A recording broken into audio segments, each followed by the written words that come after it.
Ladies and gentlemen, welcome to tonight's feature story.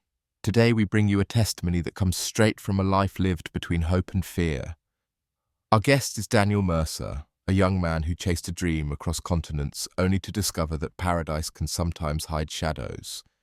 Daniel has shared his true experience with us, and now we will tell his story with all its depth and honesty. Get ready to step into a world filled with longing, mystery, and unexpected danger. This is the journey of a man who thought he had found love in Thailand, but instead uncovered something far more complex. Now let us begin. My name is Daniel Mercer, a 30-year-old web developer who spent most of his life believing that routine was a silent killer. I grew up in a quiet coastal town in England where every day looked the same. The same street, the same faces, the same tired conversations that felt like recycled air. For years I convinced myself that comfort was safety, but deep down I knew it was slowly suffocating me. I needed something different, something vibrant and unpredictable. That longing grew stronger with every dull sunrise until one evening I finally admitted the truth to myself. I wanted to start my life somewhere else. Thailand had always been a distant fascination for me. I saw it first in travel documentaries filled with golden temples, bright festivals, and people whose smiles seemed to radiate from their souls.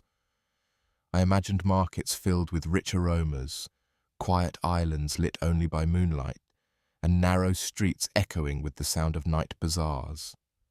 It felt like a place where life was lived differently, with color instead of grey. So when my company gave me the option to work fully remote, I took it as a sign that destiny had nudged the door open. I did not hesitate. I packed my life into 2 suitcases, said goodbye to my old world, and took a one-way flight to Bangkok. The moment I stepped out of the airport, warm night air wrapped around me like a welcome I had never felt before. Everything was alive, neon lights reflected on taxi windows, the city buzzed with endless movement, and even the distant chatter of street vendors felt like a promise of new beginnings. I wandered the city for days, discovering small neighborhoods tucked behind busy roads, trying new dishes that mixed fire and sweetness, and getting lost in crowds that made me feel strangely free. It was during one of those late afternoon walks that I met her. I had stopped near a small riverside cafe, watching boats pass by while the air carried the scent of rain. She sat alone at a table near the water, reading a book in Thai script that flowed across the page like art. Her name was Araya, a quiet woman with gentle eyes and a voice soft enough to calm the noise around her. When our eyes met, she gave a small smile, not forced or shy, but natural, as if she had already known I would notice her. I approached her only to ask if the seat near the river was taken, but she closed her book and invited me to sit as if she had been waiting for company. Our first conversation was simple. We talked about the heat, the food, the way the light changed at sunset. Yet every moment felt strangely meaningful. She listened with genuine interest, tilting her head slightly when she wanted to understand better, laughing lightly when I attempted to pronounce Thai phrases with terrible accuracy. When she spoke about her hometown near Chiang Rai, her words carried both pride and nostalgia. That day stretched longer than I expected. We watched the sky shift from gold to deep blue, while boats turned into silhouettes gliding over the water. At one point, she looked directly at me, her expression warm but unreadable, and said that some people travel far not to escape life, but to find the version of themselves they lost along the way. I had never told her why I came to Thailand, yet somehow she had spoken the exact thought I had buried inside me. When we said goodbye, she gave me her number written on a small piece of paper torn from her book. Her handwriting was elegant and careful, forming curves that revealed patience. She said she hoped we would talk again. I stood there long after she had walked away, holding that piece of paper as if it were a map leading towards something I did not yet understand. That night, for the first time in years, I felt a spark of excitement strong enough to chase away the old weight I had carried. My dream of living in Thailand no longer felt like a fantasy. It felt real, tangible, maybe even guided. I had arrived searching for a new life, but I had not expected it to begin with a single smile beside a quiet river. I did not know it then, but meeting Araya would be the first step into a story far more complex than anything I had imagined. A story that would take me to the edge of fear and force me to question every decision that brought me here. Yet in that moment, under the warm night sky of Bangkok, all I felt was hope. If our first meeting by the river felt like chance, our second one felt suspiciously like the universe taking sides. 2 days later, I went back to the same cafe, pretending I was there for the view, knowing very well I was hoping to see her again. I had barely sat down when I heard a familiar voice behind me asking if she could steal the seat with the best breeze. I turned and there she was, Araya, holding an iced coffee and smiling as if we were picking up a conversation that had never ended. We started seeing each other more often. I would be exploring a street market and suddenly there she was, helping her aunt at a food stall. I would visit a small temple and find her there lighting incense sticks, her hands pressed together in prayer. Bangkok is a huge city, but somehow our paths kept crossing, as if someone had quietly redrawn the map just for us. Soon those chances turned into choices. We began texting every day. She sent photos of her lunch and asked if I had tried the dish yet. I sent her pictures of my clumsy attempts at ordering food in Thai. Her replies were full of encouragement, playful corrections, and short voice messages where she repeated phrases slowly so I could imitate them. I started to recognize her laugh by the way it curled at the end of each sentence. Our first real date was not called a date. She asked if I wanted to visit a night market across the river. We walked side by side beneath strings of lights, the air thick with the smell of grilled meat and sweet mango. She showed me how to eat sticky rice with my fingers, laughed when I struggled with the tiny plastic chairs, and watched with amused patience while I tried spicy food I was clearly not ready for. Everything felt easy, unforced, like we were slipping into a rhythm that had been waiting. It was the small gestures that drew me in, the way she walked on the side closer to the street so I would not have to, the way she adjusted the strap of my backpack when it slipped, the way she noticed when the noise overwhelmed me and quietly guided us toward calmer corners. She had a sensitivity that made me feel seen in a way no one back home ever had. I found myself telling her things I rarely shared with anyone, stories about my childhood and my constant fear of wasting my life. In return, she opened up about her own world. She talked about growing up in a northern town where the mountains looked almost purple at sunset, about her father, who died young, and a mother who worked in a market stall to keep everything afloat. She had moved to Bangkok for university and stayed to work in a travel agency, helping strangers discover her country. There was pride in her voice when she spoke of Thailand, but also a tiredness when she mentioned how expensive the city had become and how hard it was to support herself while sending money home. As weeks passed, my rented apartment began to feel less like a temporary stop and more like the center of a new life. Araya would visit after work, sometimes bringing food in thin plastic bags that fogged up with steam. She moved around my kitchen with ease, turning plain ingredients into dishes that tasted like comfort. We would sit on the floor, eat, and watch the city lights flicker through the window. One evening during a heavy storm, the rain crashed so loudly against the building that our conversation faded into silence. She sat beside me on the balcony and leaned her head on my shoulder. It was a simple gesture, yet my chest tightened with a feeling that was both exhilarating and frightening. I realized that I was no longer just a visitor in this country. My heart had quietly chosen a home. The more time we spent together, the harder it became to imagine my days without her messages and her steady presence. She introduced me to her friends who teased her for finally dating a foreigner. She translated their jokes and made sure I never felt completely lost. I met a cousin who worked in a bar and another who studied pharmacy. Looking back, I can see the warning signs buried beneath the warmth of those months. A phone call she would step outside to answer, a sudden change of subject when I asked about certain relatives, days when she cancelled plans and appeared the next evening apologetic but distant. I told myself that everyone has private worries, and I did not want to seem suspicious.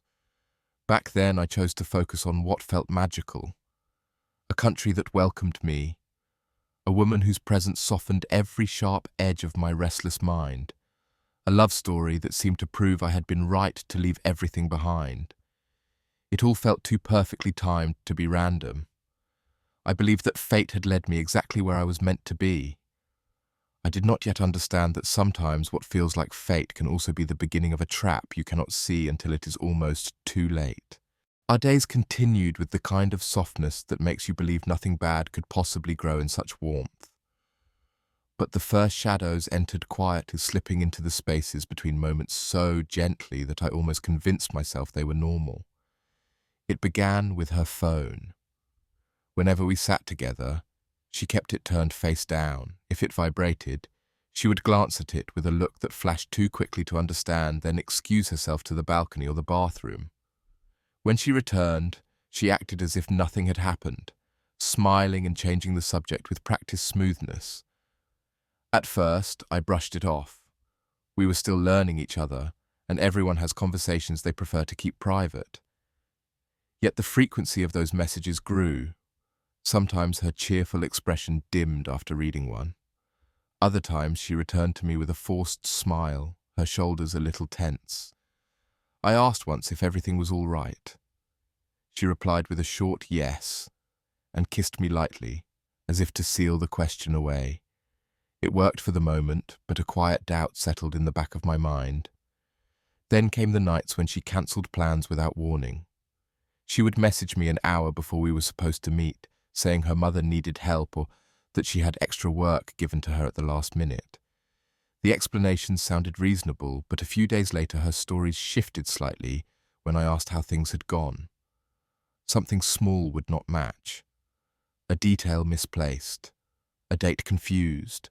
Nothing big enough to confront, but enough to make my thoughts circle restlessly. The first real jolt happened on a humid evening when we were eating noodle soup near my apartment. A man walked past our table, glanced at us, and then stopped a few meters away, watching. Araya stiffened the moment she noticed him. Her smile vanished so fast it startled me. She avoided looking in his direction, gripping her spoon tightly. When I turned to see who it was, he pretended to check his phone. I asked Araya if she knew him. She whispered that he was no one, insisted we leave immediately, and practically pulled me away from the stall. For the rest of the evening she stayed unusually quiet, checking the street from my window as if expecting someone to follow. That night I lay awake long after she fell asleep beside me. Her breathing was calm, her face peaceful, but the tension I had seen earlier replayed itself in my mind. Fear had flashed through her eyes in that instant. Not discomfort, not surprise, fear. When I asked her again the next morning, she brushed it off with a laugh, saying I had misunderstood the situation. Yet her laugh felt brittle, like something that would crack if pressed too hard. I began noticing other things. Her friends sometimes avoided certain topics when I joined their conversations. When they switched to Thai, their tone became serious before shifting back to polite smiles when they realized I could read their expressions even if I did not understand the words. Once, while we all sat at a rooftop bar, one of her friends looked at Araya with a silent warning in her eyes. Araya shook her head almost imperceptibly. I caught it, and so did the friend, who instantly changed the subject to something harmless. Little inconsistencies accumulated like dust in a corner. One afternoon, while looking for a charger in my drawer, Araya paused for a second too long when she saw my passport. She smiled after, but the smile did not reach her eyes. She asked casually how long I planned to stay in Thailand, a question simple enough on the surface, yet something about the way she asked made the hair on my arms rise. I still tried to convince myself that I was overthinking. The mind can twist small things into threats when it fears losing happiness. That is what I told myself. After all, Araya still laughed with me, still held my hand in crowded places, still looked at me with tenderness in quiet moments. I clung to those memories to drown out the unease creeping into my gut. But truth rarely stays hidden. It leaks through the smallest cracks. And although I did not know it yet, I was getting closer to a part of her life she had worked very hard to keep in the dark. The world I thought I understood was beginning to shift, and the paradise I believed I had found was slowly revealing its fragile edges. The unraveling began on a night that should have been ordinary. Araya had invited me to a small gathering at her cousin's apartment. The building was old, tucked behind a busy street where food carts lined the sidewalk and the smell of garlic filled the air. I expected a simple evening of drinks and laughter, but from the moment we stepped inside, something felt off. The room fell unusually silent when we entered. 3 people I had never met looked at me with expressions that were not unkind, yet unmistakably cautious. Araya gave them a quick nod, a silent message I could not interpret. Throughout the evening they spoke in Thai more than usual, not in the cheerful, teasing way I had grown used to, but with hushed seriousness. At times they glanced at me while whispering, as if trying to decide how much I should see or hear. Whenever I asked what they were discussing, Araya brushed it aside and refilled my drink. Her smile was polite but strained, stretched too tightly to feel natural. Later, when one of her cousins stepped onto the balcony, Araya followed him. Through the sliding glass door, I saw them talking, their faces tense. Her cousin gestured sharply, as if urging her to do something she refused to accept. Araya kept shaking her head, her voice rising slightly, just enough for me to catch the edge of fear in it. When she noticed me watching, her expression froze. She hurried back inside, claiming they were talking about family matters, but the tremor in her hands said otherwise. In the days that followed, the distance between us grew in ways subtle but undeniable. She became more protective of her phone than ever before. She avoided making plans until the last minute, and when we met, she often looked over her shoulder as if expecting someone to appear. The softness in her voice was still there, but now it was layered with distraction. Sometimes she held my hand tightly, almost desperately, as if something was slipping from her grasp. One night, I found her sitting on my balcony long after midnight, staring at the street below. She did not hear me approach. When I touched her shoulder, she flinched as though waking from a nightmare. I asked her what was wrong. She hesitated, then said she was stressed about money, about her family, about life in the city. It was believable, yet her voice carried a weight deeper than financial worry. When I offered to help, she shook her head firmly and insisted she would handle everything on her own. Still, the questions kept piling up. Why did she react so strongly to the man near the noodle stall? Why did her friends seem frightened for her, rather than simply concerned? And why, when I mentioned travelling together to Chiang Rai someday, did she fall completely silent? Her gaze turning distant as if the idea itself scared her. The final turn came unexpectedly. I had finished a late work call and stepped into the hallway of my apartment building to get some fresh air. As I walked toward the stairwell, I heard voices echoing from below. One was unmistakably Araya's. The other belonged to a man, low and tense. I could not understand their words, but their tones were sharp, urgent. My chest tightened as I slowly moved closer, staying out of sight. The man's voice rose, angry and accusing. Araya's replies were fast, almost pleading. At one point he said something that made her gasp. She stepped back, covering her mouth with her hand. Then he mentioned my name. I felt it like a punch. Whatever they were arguing about, I was part of it. My instinct was to step in, but something in her posture stopped me. She was terrified. Not of me, not of the situation. Of him. When he finally walked away, she remained still for several seconds, shaking. She looked as if she might collapse. I returned to my apartment before she saw me. A few minutes later, she knocked on my door, her eyes red but her smile forced. She claimed she had been visiting a friend downstairs and had gotten into a small argument. Nothing serious, she said. She wrapped her arms around me and rested her head on my shoulder, insisting she simply needed comfort. But I knew that what I had witnessed was not a small argument. Something deeper, darker, more entangled was taking shape beneath the surface of our relationship. And for the first time, a thought entered my mind that I had been too blind to consider. There was a part of her life I was never meant to see, a world she had carefully tried to keep hidden, and the mask she wore, the one I had mistaken for shyness or mystery, was beginning to slip beyond her control. The dream I had built around us was cracking, and behind those cracks, fear was waiting. I remember the night by the way the air felt heavy, as if the city itself knew something was about to unravel. Araya had been distant all day.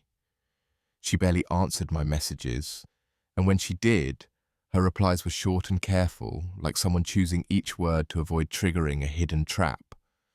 I tried to convince myself she was stressed, tired, overwhelmed. But deep down, a quiet dread had already begun settling in my chest. She finally agreed to meet at my apartment that evening. When she arrived, she moved through the door with the nervous energy of someone expecting bad news. Her eyes were swollen, not from crying recently, but from holding back tears for hours. I asked her what was wrong. She opened her mouth to speak, then closed it again and shook her head helplessly. She paced the room, touching objects without purpose, her hands trembling as if electricity ran beneath her skin. I guided her to the sofa and gently held her hands. I told her I could not help unless she trusted me enough to tell the truth. For a moment she looked at me with a mixture of love and fear, two emotions that did not belong together but somehow lived side by side in her gaze. She leaned into me, pressing her forehead against mine, and whispered that she needed me to promise I would stay calm. Her voice was so thin it felt like it could disappear at any moment. Before she could continue, a sudden knock shattered the fragile quiet of the room. It was not the gentle knock of a neighbor or a delivery driver. It was heavy, deliberate, demanding. Araya froze. Her fingers dug into my arm. The color drained from her face so completely that for a second she looked like a ghost. I stood up, but she pulled me back, shaking her head rapidly. She whispered that I should not open the door. I asked who it was. She said nothing, but the terror in her eyes gave me the answer I dreaded. Another knock followed, louder than the first. Then a man's voice called her name through the door. Hearing it sent a chill down my spine. It was the same voice I had heard in the stairwell days earlier, firm, angry, and far too familiar with her. Araya began sobbing quietly. She covered her mouth to muffle the sound. I could hear the man breathing on the other side of the door, impatient and certain she was inside. He tried the handle. When it did not open, he hit the door hard enough to rattle the frame. My heart pounded so violently I could feel the pulse in my throat. I moved toward the door, but Araya grabbed my wrist with surprising strength. She shook her head again, tears streaming down her cheeks. In a broken whisper, she said he was dangerous, not just to her, to me, to anyone who stood between them. She pleaded for me to stay back. The man outside began shouting in Thai, his words sharp like knives. Even though I could not understand them, the rage in his tone was unmistakable. Araya flinched with every yell. At one point, her name rose above the noise, followed by a sentence that made her collapse into my arms, shaking uncontrollably. Whoever he was, he had a hold on her far deeper than anything I had imagined. Minutes passed in suffocating tension. Finally, footsteps retreated down the hallway, slow and heavy. Araya did not move until silence settled completely. When she finally spoke, her voice trembled. She told me the man was not an ex-boyfriend, not a colleague, not a relative. He was someone she had become entangled with during a desperate time in her life. Someone who had offered help when she had none.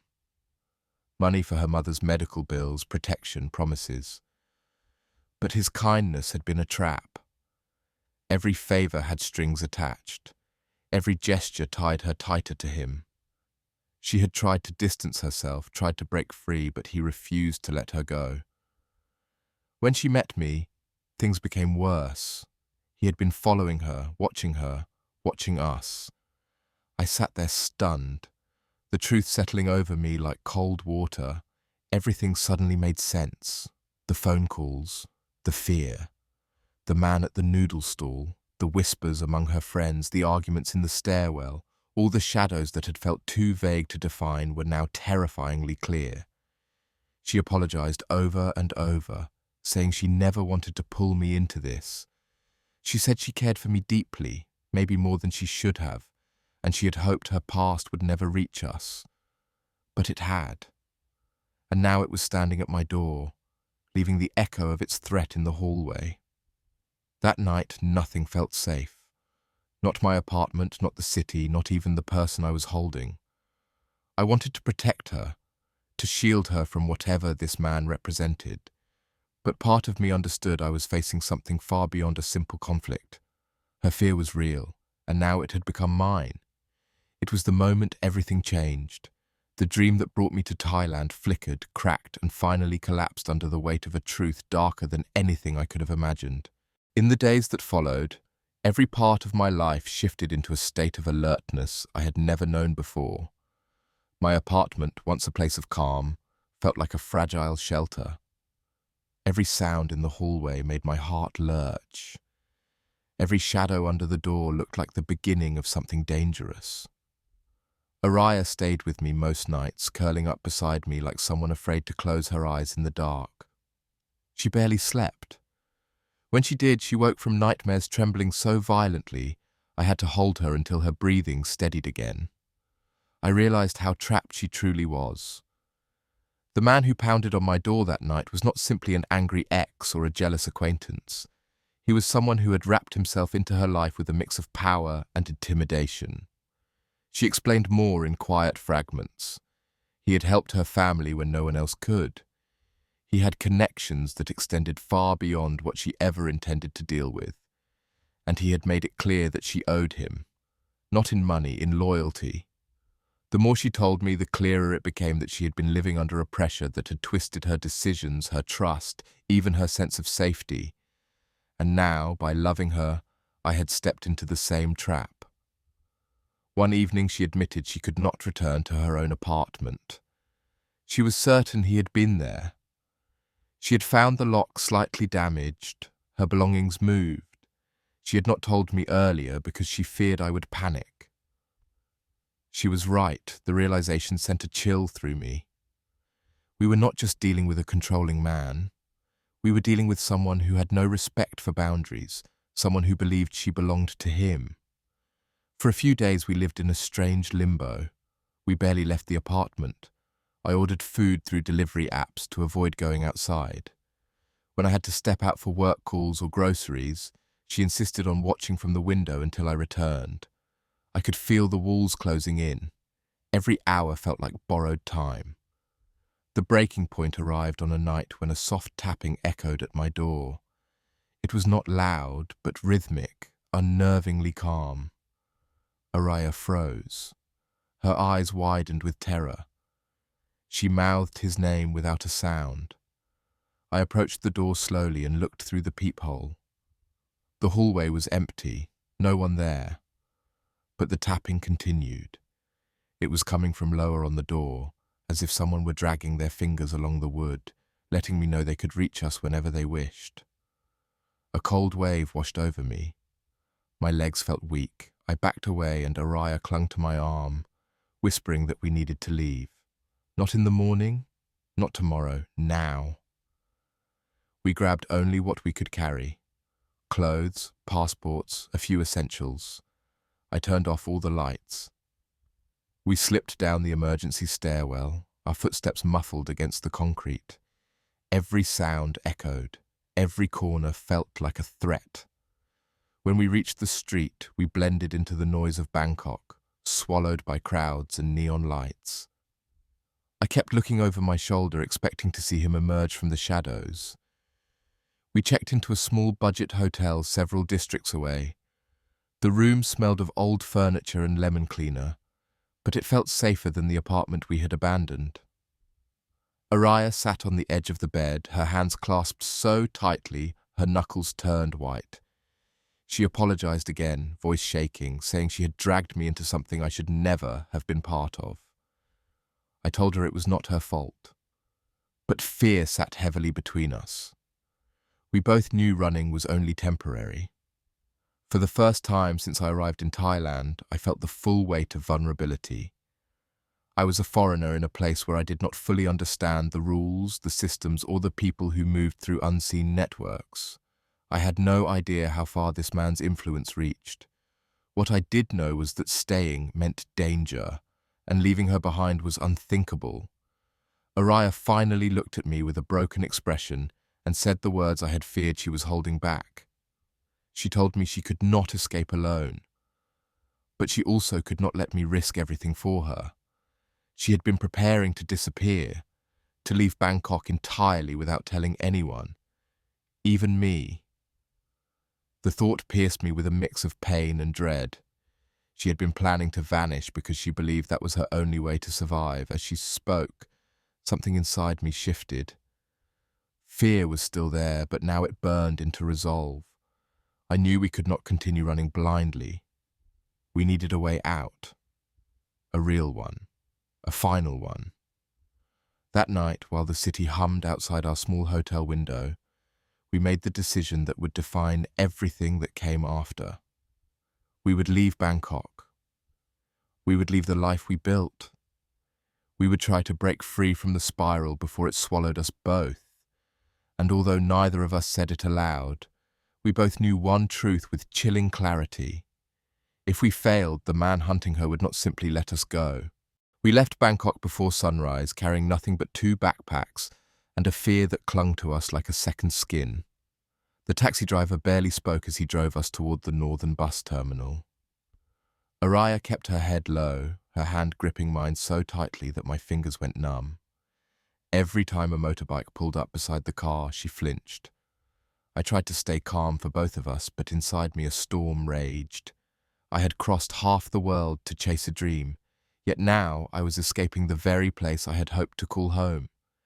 We chose Chiang Mai because it was far enough from Bangkok to slow him down, but still familiar enough for us to blend into the daily noise of the city. When we arrived, the mountains around the horizon looked peaceful. Their stillness contrasted painfully with the turmoil inside us. We rented a small room behind a quiet guest house. The owner, an elderly woman with kind eyes, gave us a discount and a plate of fresh fruit. She noticed how tired Araya looked and touched her shoulder gently, telling her she was safe here. Araya nodded, but her eyes stayed dull with exhaustion. The first 2 days passed in near silence. We barely left the room except to buy water or instant noodles from the shop across the street.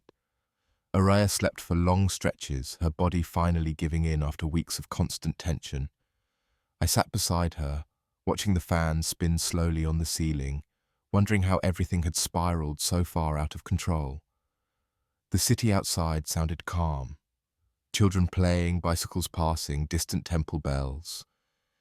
It was hard to believe that danger might still be following us.